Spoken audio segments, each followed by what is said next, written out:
नागपुर के कलमना इलाके से पशु क्रूरता और अवैध तस्करी का एक गंभीर मामला सामने आया है। कलमना पुलिस ने तत्परता दिखाते हुए एक संदिग्ध वाहन को रोका और उसमें से निर्दयता के साथ बांधे गए गोवंश को मुक्त कराया है। मिली जानकारी के अनुसार नागपुर के कलमना पुलिस स्टेशन हद के मार्केट गेट नंबर 1 के पास पुलिस ने गुप्त सूचना के आधार पर नाकाबंदी की। इस दौरान मध्य प्रदेश पासिंग के एक सफेद रंग की Mahindra Bolero pickup MP 35GA 0241 को जांच के लिए रोका गया। जब पुलिस ने वाहन की तलाशी ली तो उसमें से 3 जीवित गोवंश पाए गए। इन मवेशियों को बिना चारा पानी दिए बेहद तंग स्थिति में और निर्दयता के साथ बांधकर रखा गया था। पूछताछ में पता चला है कि इन मवेशियों को अवैध रूप से कत्ल खाने ले जाया जा रहा था।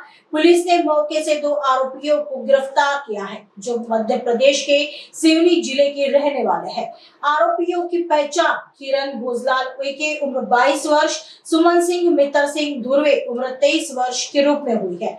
जब पुलिस ने इनसे मवेशियों से संबंधित कागजात मांगे तो वे कोई भी वैध दस्तावेज नहीं पेश कर पाए और टाल मटोल करने लगे। छुड़ाए गए तीनों मवेशियों को सुरक्षित गौशाला भेज दिया गया है। पुलिस ने आरोपियों के पास से कुल 1,99,000 का माल जब्त किया है, जिसमें बोलेरो गाड़ी और मवेशी शामिल है। फिलहाल कलमना पुलिस मामले की आगे की जांच कर रही है। फिर्यादी चेतन नथुजी तुरक यांनी आपल्या पोलीस स्टेशनमध्ये येऊन माहिती दिली की त्यांनी पावनगाव येथे गेले असताना त्यांना एक गाडी बोलेरो गाडी मिळून आली। त्याच्यामध्ये गोवंश असल्याचे त्यांना संशय आल्याने त्यांनी कळमना मार्केटमध्ये ती गाडी थांबवली।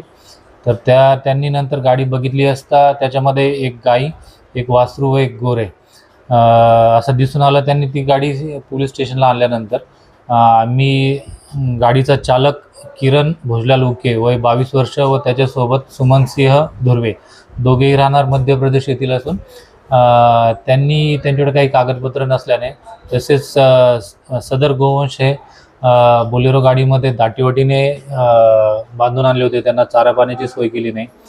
तसेच त्याच्याकडे कागदपत्र नसल्याने त्याविरोधात अपराध क्रमांक 321/2026 कलम 11(1)(ड) 11(1)(ई) प्राण्याविरुद्ध क्रूरता प्रतिबंध कायद्यानुसार तसेच मोटार वाहन कायद्यानुसार वेगवेगळ्या कलमाखाली गुन्हा दाखल केलेला आहे। सदर गोवंश हे बिडगाव येथील गोशाळेत जमा केलेले आहेत। तसेच त्याची गुन्ह्यात वापरलेली पांढऱ्या रंगाची बोलेरो पिकअप गाडी जप्त केलेली आहे आणि पुढील तपास सुरू आहे। एकूण जप्त मुद्देमाल 1,99,000 रुपयाचा आहे। माननीय CP साहेब, माननीय DCP साहेब, माननीय ACP साहेब कळमना विभाग तसेच माननीय ओपुनी साहेब यांच्या मार्गदर्शनाखाली सदर कारवाई करण्यात आलेली आहे।